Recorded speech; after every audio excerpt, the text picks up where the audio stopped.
Hi hello ನಮಸ್ಕಾರ friends, welcome to my YouTube channel. ಇವತ್ತಿನ special ಅಂತ ಆಮೇಲೆ ನೋಡಿದ್ರೆ ಗೊತ್ತಾಗಿರುತ್ತೆ ಏನು ಸ್ಪೆಷಲ್ ಅಂತ. ಹೌದು, ಸಖತ್ ಸಾಫ್ಟಾಗಿ ಬಿಳಿ ಹೋಳಿಗೆ ಹೇಗೆ ಮಾಡೋದಂತ ನೋಡೋಣ. ಇದು ಬಿಳಿ ಹೋಳಿಗೆ ಅಥವಾ ಹಂಗರು ಹೋಳಿಗೆ ಅಂತಾರೆ. ಸಖತ್ ಟೇಸ್ಟಿ ಆ್ಯಂಡ್ ಸಾಫ್ಟಾಗಿರುತ್ತೆ. ಹೇಗೆ ಮಾಡೋದಂತ ನೋಡೋಣ. ಇದು ಎಣ್ಗಾಯಿ ಜೊತೆ ಕೆಂಪು ಚಟ್ನಿ ಸೂಪರ್ ಕಾಂಬಿನೇಷನ್ ಅಂತಲೇ ಹೇಳ್ಬೋದು. ಹೇಗೆ ಮಾಡೋದಂತ ನೋಡ್ಕೊಂಬರೋಣ ಬನ್ನಿ.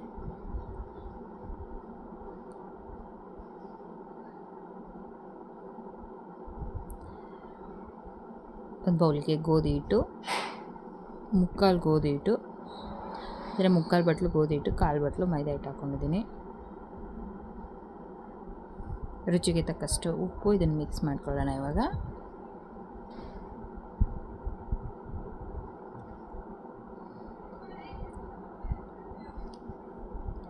ಮಿಕ್ಸ್ ಮಾಡಿಕೊಂಡು ನೀರು ಹಾಕಿ ಕಲಿಸ್ಕೊಳ್ಳೋಣ. ಗಟ್ಟಿ ಕಲಿಸ್ಕೊಳ್ಳೋಣ.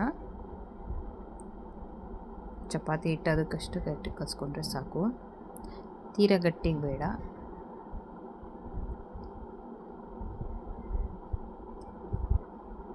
ಅದಕ್ಕೆ ಇವಾಗ ಸ್ವಲ್ಪ ಎಣ್ಣೆ ಹಾಕಿ ಕಲಿಸ್ಕೊಳ್ಳೋಣ.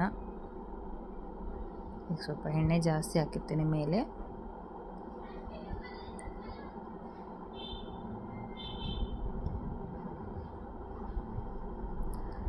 ಬರೀ ಮೈದಾ ಹಿಟ್ಟು ಬಳಸೋ ಬದಲು ಗೋಧಿ ಹಿಟ್ಟನ್ನು ಬಳಸಿ, ಜೊತೆಗೆ ಚೆನ್ನಾಗೇ ಬರುತ್ತೆ ಹಂಗೆ ಹಂಗರು ಹೋಳಿಗೆ. ಒಂದು ಪ್ಯಾನಿಗೆ ನೀರು, ಇದಕ್ಕೆ ಸ್ವಲ್ಪ ಉಪ್ಪು ಹಾಕ್ಕೊಳ್ಳೋಣ. ಇದು ಕುದಿಬೇಕು. ಅಷ್ಟರೊಳಗೆ ಇನ್ನೊಂದು ಬೌಲಲ್ಲಿ ನಾನು ಹಿಟ್ಟು ಕಲಿಸ್ಕೊತೀನಿ.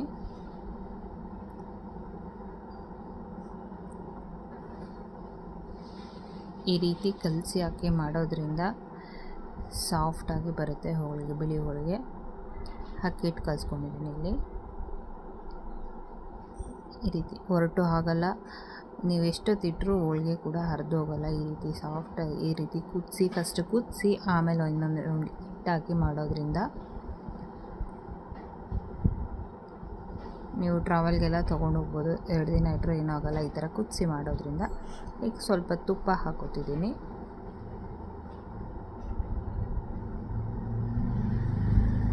ಹಲ್ಲಿಲ್ದವ್ರಿಗೆ ಚಪಾತಿ ಹಾಕೋಕ್ಕಾಗಲ್ಲ, ರೊಟ್ಟಿ ಇದು ಮಾಡೋಕ್ಕಾಗಲ್ಲ ಅಂದರೆ ಈ ಥರ ಮಾಡ್ಕೊಂಡೋಗಿ ತುಂಬ ಸಾಫ್ಟಾಗಿರುತ್ತೆ.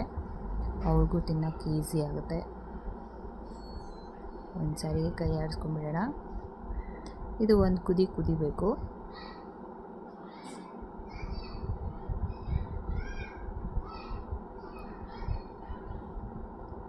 ಮಕ್ಳಿಗೂ ಮಾಡಿಕೊಡಿ, ಅವರು ಕೂಡ ತುಂಬ ಡಿಫ್ರೆಂಟಾಗಿರುತ್ತಲ್ಲ, ಟೇಸ್ಟು ತುಂಬ ಇಷ್ಟಪಡ್ತಾರೆ. ಚಪಾತಿ ರೊಟ್ಟಿ ಅಂದರೆ ಅವ್ರಿಗೂ ಬೋರ್ ಆಗಿರುತ್ತೆ. ವಾರದಲ್ಲಿ ಒಂದಿನ ಈ ಥರ ಮಾಡಿಕೊಡಿ, ಇಲ್ಲ 15 ದಿನಕ್ಕೆ ಒಂದು ಸಾರಿ. ಅವರು ಖುಷಿಯಾಗಿ ತಿಂತಾರೆ. ಕುದೀತಾ ಇದೆ ಇದು. ಒಂದು ಸಾರಿ ಕೈ ಆಡಿಸ್ಕೊಂಬಿಡೋಣ.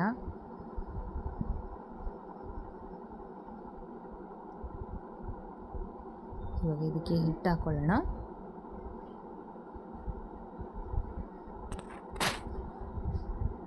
ಅಕ್ಕಿ ಹಿಟ್ಟು ಹಾಕೋತಿದ್ದೀನಿ.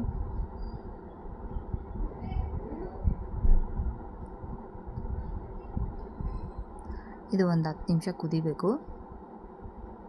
ಕುದ್ದಿದೆ ಇವಾಗ ಇದು ಚೆನ್ನಾಗಿ. ಇದನ್ನು ಕೂಡಿಸ್ಕೊಳ್ಳೋಣ. ಗಂಟಿಲ್ದಂಗೆ ಕೂಡಿಸ್ಕೋಬೇಕು.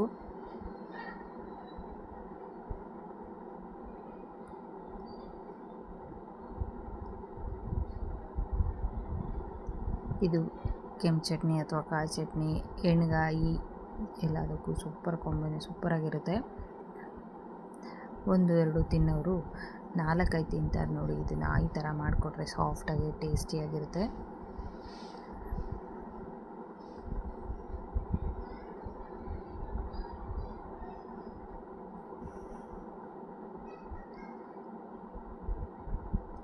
ಚೆನ್ನಾಗಿ ಕೂಡಿಸ್ಕೊಂಡಿದ್ದಾಗಿದೆ ಗಂಟಿಲ್ದಂಗೆ. ನೋಡಿ ಎಷ್ಟು ಮೆತ್ತಗೆ ಬಂದಿದೆ.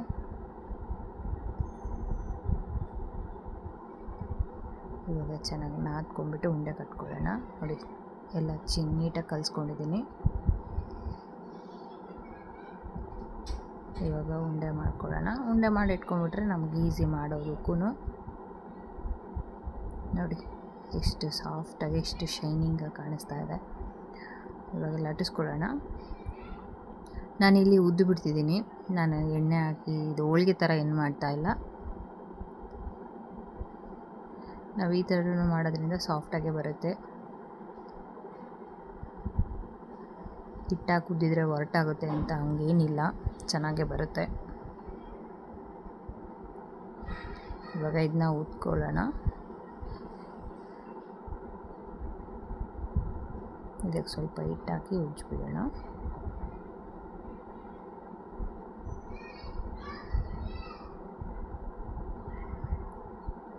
ನೀವು ಎಷ್ಟು ತೆಳ್ಳಗೆ ಬೇಕಾದ್ರೂ ಉಜ್ಬೋದು, ಅಷ್ಟು ಹಿಗ್ಗುತ್ತೆ ಅದು. ಹಿಂಗೆ ಕಿತ್ತೋಗುತ್ತೆ ಏನೆಲ್ಲ ಹೊಸ್ದಾಗಿ ಕಲಿತಾ ಇರೋರು ಕೂಡ ಇದನ್ನು ಮಾಡ್ಬೋದು, ಅಷ್ಟು ಈಸಿಯಾಗಿ ಬರುತ್ತೆ. ಉಜ್ಜಿದ್ದಾಗಿದೆ, ಹಂಚು ಕೂಡ ಕಾದಿದೆ, ಬೇಯಿಸ್ಕೊಳ್ಳೋಣ. ಎಣ್ಣೆ ಹಾಕೋತಿದ್ದೀನಿ. ನೀವು ಎಣ್ಣೆ ಏನು ಬೇಡ ಅಂದರೆ ಹಂಗೆ ಬೇಯಿಸ್ಕೋಬೋದು. ಒಂದ್ಸತಿ ಎಲ್ಲ ರಬ್ ಮಾಡಿಬಿಡೋಣ.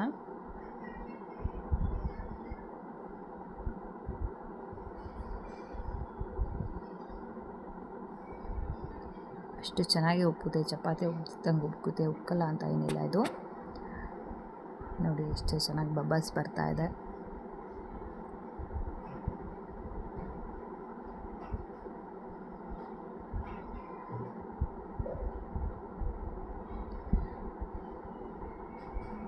ಯಾರಾದರೂ ನನ್ನ ಚಾನಲ್ನ ಹೊಸ್ದಾಗಿ ನೋಡ್ತಿದ್ದೀರಾ, ಪ್ಲೀಸ್ ಸಬ್ಸ್ಕ್ರೈಬ್ ಮಾಡ್ಕೊಳ್ಳಿ. ನಿಮ್ಮ ಫ್ರೆಂಡ್ಸ್ ಆ್ಯಂಡ್ ಫ್ಯಾಮಿಲಿಗೆ ಶೇರ್ ಮಾಡಿ. ವಿಡಿಯೋ ಎಲ್ಲೂ ಸ್ಕಿಪ್ ಮಾಡಬೇಡಿ, ವಿಡಿಯೋ ಕೊನೆ ತನಕ ನೋಡಿ. ನಾನು ಮಾಡೋ ರೆಸಿಪಿ ನಿಮಗೆ ಇಷ್ಟ ಆದರೆ ನಿಮ್ಮ ಫ್ರೆಂಡ್ಸ್ ಆ್ಯಂಡ್ ಫ್ಯಾಮಿಲಿಗೂ ಕೂಡ ಶೇರ್ ಮಾಡಿ. ನೀವು ಇದೇ ರೀತಿ ಸಪೋರ್ಟ್ ಮಾಡ್ತಾಯಿದ್ರೆ ನಾನು ಹೊಸ ಹೊಸ ರೆಸಿಪಿ ಹಾಕ್ತಾಯಿರ್ತೀನಿ. ಎರಡು ಕಡೆ ಚೆನ್ನಾಗಿ ಬೆಂದಿದೆ. ಇವಾಗ ಪ್ಲೇಟಿಗೆ ಸರ್ವ್ ಮಾಡ್ಕೊಳ್ಳೋದು ಅಷ್ಟೇ ಬಾಕಿ, ತಿನ್ನೋದೊಂದೇ ಬಾಕಿ. ಎಷ್ಟು ಸಾಫ್ಟಾಗಿ ಬಂದಿದೆ ಅಂದರೆ ಅಷ್ಟು ಸಾಫ್ಟಾಗಿ ಬಂದಿದೆ. ಇದಕ್ಕೆ ಎಣ್ಗಾಯಿ ಮಾಡಿದ್ದೀನಿ ಕಾಂಬಿನೇಷನ್, ಎಣ್ಗಾಯಿ ಕೆಂಪು ಚಟ್ನಿ. ಸಖತ್ ಟೇಸ್ಟಿಯಾಗಿರುವಂತಹ ಬಿಳಿ ಹೋಳಿಗೆ ರೆಡಿಯಾಗಿದೆ. ಫ್ರೆಂಡ್ಸ್, ಈ ವಿಡಿಯೋ ಇಷ್ಟ ಆಗಿದ್ದಲ್ಲಿ ಲೈಕ್ ಮಾಡಿ, ಕಮೆಂಟ್ ಮಾಡಿ, ನಿಮ್ಮ ಫ್ರೆಂಡ್ಸ್ ಆ್ಯಂಡ್ ಫ್ಯಾಮಿಲಿಗೆ ಶೇರ್ ಮಾಡಿ. ವಿಡಿಯೋ ಕೊನೆ ತನಕ ನೋಡಿ, ಎಲ್ಲೂ ಸ್ಕಿಪ್ ಮಾಡಬೇಡಿ.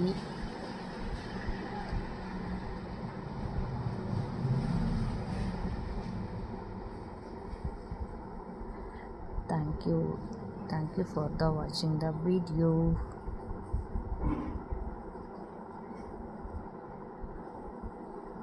Once again, thank you so much.